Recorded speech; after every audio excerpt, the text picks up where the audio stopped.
കിഴക്കൻ കേരളം പോലെ തന്നെ മധ്യ കേരളത്തിലും ഈ സ്റ്റാർ മണ്ഡലങ്ങളുണ്ട്. അതോടൊപ്പം ത്രികോണ മത്സരം നടക്കുന്ന മണ്ഡലങ്ങളുണ്ട്.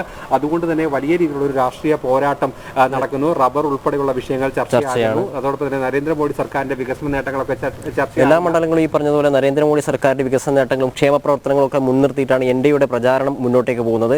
ഈ കഴിഞ്ഞ 2019 തെരഞ്ഞെടുപ്പിനെ പറ്റി പറയുകയാണെങ്കിൽ 19 മണ്ഡലങ്ങൾ അവർ ജയിച്ചു. ഒരാൾ പിന്നീട് LDFന്റെ ഭാഗമായി ആ മണ്ഡലങ്ങൾ നിലനിർത്തുക എന്നതാണ് ഇവരെ സംബന്ധിച്ചിടത്തോളം വലിയ പ്രയാസമായി നിൽക്കുന്നത്. അതേസമയം ഈ CPM-നെ സംബന്ധിച്ചിടത്തോളം, ഇടതുമുന്നണിയെ സംബന്ധിച്ചിടത്തോളം കേരളത്തിൽ നിന്ന് കൂടുതൽ സീറ്റുകൾ നേടുക എന്ന ലക്ഷ്യത്തോടു കൂടിയിട്ടാണ് അവർ പ്രവർത്തിക്കുന്നത്. മറ്റെവിടെയും അവർക്ക് വലിയ സ്വാധീനമില്ല. UDFന്റെ കാര്യം അതുപോലെ തന്നെയാണ്. UDFന് കൂടുതൽ വോട്ടുകൾ സമാഹരിക്കാൻ പറ്റുന്ന ഒരുപാട് ഒന്നോ രണ്ടോ ചില സംസ്ഥാനങ്ങളിൽ പ്രമുഖമായൊരു സംസ്ഥാനം കേരളമാണ്. അതുകൊണ്ട് തന്നെ കേരളത്തിന് NDA സംബന്ധിച്ച് പറയുകയാണെങ്കിൽ NDAക്ക് ഇവിടെ അക്കൗണ്ട് തുറക്കേണ്ടതുണ്ട്. ആ രീതിയിൽ മധ്യ കേരളത്തിലും അമിത്ഷാ ഇന്ന് വരുന്ന ഒരു സാഹചര്യം ഉണ്ടായിരുന്നു. എല്ലാ ആളുകളെയും ദേശീയ നേതാക്കളെ രംഗത്തിറക്കി NDA കരുത്തുറ്റ മത്സരം നടത്താനുള്ള ശ്രമം നടത്തുന്നു. വിവരങ്ങളുമായി ബീന റാണി നമുക്കൊപ്പം ചേരുകയാണ്. മധ്യ കേരളത്തിലെ സമഗ്രമായ ചിത്രവുമായി എന്തായാലും വലിയ രാഷ്ട്രീയ പോരാട്ടം നടക്കുന്നു. അതോടൊപ്പം തന്നെ ഇന്നത്തെ ഈ ഒരു കൊട്ടിക്കലാശം തന്നെ ഓരോ മുന്നണികളുടെയും ശക്തി പ്രകടനമായി തന്നെ മാറുകയും ചെയ്തിട്ടുണ്ട്. എന്തായാലും ഈ ഒരു ഇന്നത്തെ കൊട്ടിക്കലാശം, അതിനുശേഷമുള്ള രാഷ്ട്രീയ നീക്കങ്ങൾ, നിശബ്ദ പ്രചാരണത്തിന്റെ വിവരങ്ങൾ എങ്ങനെയാണ്? അരുൺ, ജനാധിപത്യത്തിൻ്റെ മഹോത്സവം എന്ന ഒരു പ്രയോഗം അന്വർത്ഥമാക്കും വിധമായിരുന്നു മധ്യ കേരളത്തിലെ ഇന്ന് കൊട്ടിക്കലാശം നടന്നത്.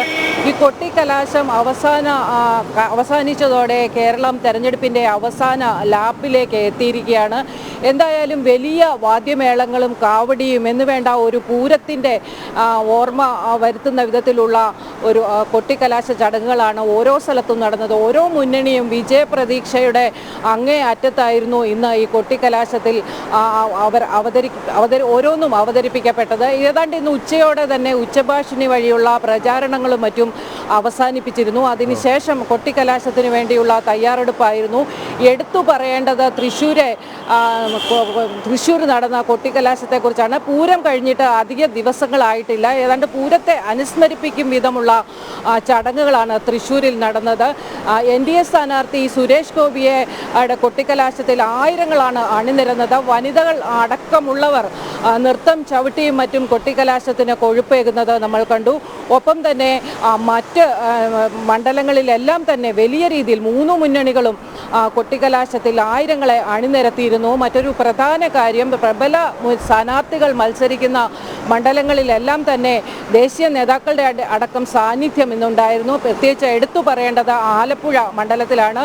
കേന്ദ്ര ആഭ്യന്തരമന്ത്രി ഇന്ന് ശോഭാ സുരേന്ദ്രൻ്റെ പ്രചാരണാർത്ഥം ആലപ്പുഴയിലെത്തിയിരുന്നു. അദ്ദേഹമാണെങ്കിൽ കൃത്യമായ സന്ദേശം നൽകിയാണ് മടങ്ങിയത്. ഒരു കാരണവശാലും അഴിമതിയെയും ഭീകരവാദത്തെയും കേരളത്തിൽ വെച്ചു പുറപ്പിക്കില്ല. പ്രധാനമന്ത്രി നരേന്ദ്രമോദി ഉള്ളിടത്തോളം കാലം ഇത്തരം ഭീകരവാദമൊന്നും വെച്ചു പുറപ്പിക്കില്ല എന്ന് കൃത്യമായി വോട്ടർമാരെ മനസ്സിലാക്കിയാണ് അദ്ദേഹം മടങ്ങിയത്. ഇതെല്ലാം തന്നെ ആലപ്പുഴയിലെ വോട്ടർമാരെ സ്വാധീനിക്കുമെന്ന കാര്യത്തിൽ ഉറപ്പാണ്.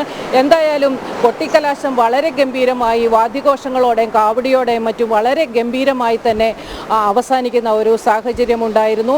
ഏതാണ്ട് മധ്യ കേരളത്തിലെ കാര്യം എടുത്തു പറഞ്ഞാൽ ഏതാണ്ട് സംഘർഷം ഒരു സ്ഥലത്തിലും ഉണ്ടായില്ല. മറിച്ച് സൗഹാർദ്ദപരമായ ഒരു കൊട്ടിക്കലാശമാണ് ഇന്ന് നടന്നത്.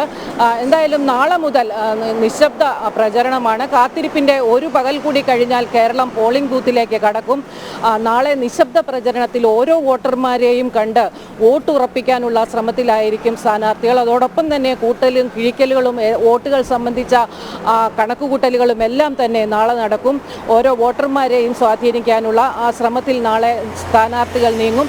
എന്തായാലും മധ്യ കേരളത്തിൽ 7 ലോക്സഭാ മണ്ഡലങ്ങൾ ഉള്ളതിൽ 7 സ്ഥലങ്ങളിലും ത്രികോണ മത്സരം തന്നെയാണ് നടക്കുന്നതെന്ന് നമുക്ക് പറയാൻ കഴിയും. അതിൽ ഏറ്റവും കൂടുതൽ മത്സരം A ക്ലാസ് മണ്ഡലങ്ങൾ എന്ന് BJP കരുതുന്ന ആലപ്പുഴയിലും തൃശ്ശൂരുമായിരിക്കും പ്രധാന ത്രികോണ മത്സരം, പ്രധാന പോരാട്ടം തന്നെ നടക്കുക. തൃശ്ശൂരെ കാര്യമെടുത്താൽ NDA സ്ഥാനാർത്ഥി സുരേഷ് ഗോപിക്ക് നേരത്തെ തന്നെ അദ്ദേഹം പ്രചാരണം തുടങ്ങിയതിനാൽ അദ്ദേഹത്തിന് അവിടെ നിർണായക സ്വാധീനമുണ്ട്. സുരേഷ് ഗോപിയുടെ തെരഞ്ഞെടുപ്പ് ഫലം കേരളത്തിലെ രാഷ്ട്രീയത്തിലും വലിയ ചലനങ്ങൾ സൃഷ്ടിക്കും. അതുകൊണ്ട് തന്നെ NDA സംബന്ധിച്ചിടത്തോളം വളരെ ഒരു അഭിമാനത്തിൻ്റെ ഒരു പ്രശ്നം കൂടിയാണ് തൃശ്ശൂരെ സ്ഥാനാർത്ഥിത്വം. ഒപ്പം തന്നെ ആലപ്പുഴയിലെ ശോഭാ സുരേന്ദ്രൻ NDA സ്ഥാനാർത്ഥിയായി മത്സരിക്കുന്നു. സമൂഹത്തിൽ അവർക്കുള്ള സ്വാധീനം ചില്ലറയല്ല. വനിതകൾ അടക്കമുള്ളവർ ശോഭാ സുരേന്ദ്രനായി അണിനിരക്കും എന്ന കാര്യത്തിൽ സംശയമില്ല.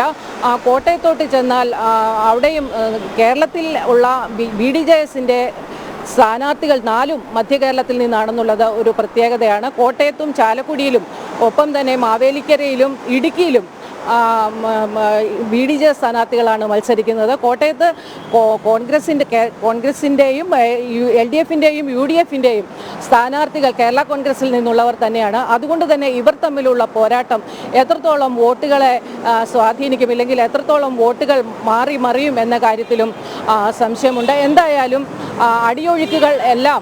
അടിയൊഴുക്കുകൾ നമുക്ക് ഇപ്പോഴും വ്യക്തമല്ല. ഇവ എല്ലാം തന്നെ അനുകൂലമായാൽ തൃശ്ശൂരും ഒപ്പം തന്നെ ആലപ്പുഴയിലും NDAക്ക് കൃത്യമായി വിജയിച്ച് കയറാമെന്ന കാര്യത്തിൽ സംശയമില്ല.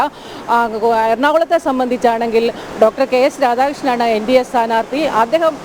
അദ്ദേഹത്തിന്റെ കൊട്ടിക്കലാശത്തിലും ഇന്ന് നിരവധി BJP മധ്യകേരളത്തിൽ ആലപ്പുഴയിലും തൃശ്ശൂരും ഉൾപ്പെടെയുള്ള സ്ഥലങ്ങളിൽ ശക്തമായ ത്രികോണ മത്സരം നടക്കുമെന്നും അവിടെ NDAക്ക് വലിയ സാധ്യതകളുണ്ടെന്നുള്ള വിവരങ്ങളാണ് ബീന കൊച്ചിയിൽ നിന്ന് പങ്കുവച്ചിട്ടുള്ളത്.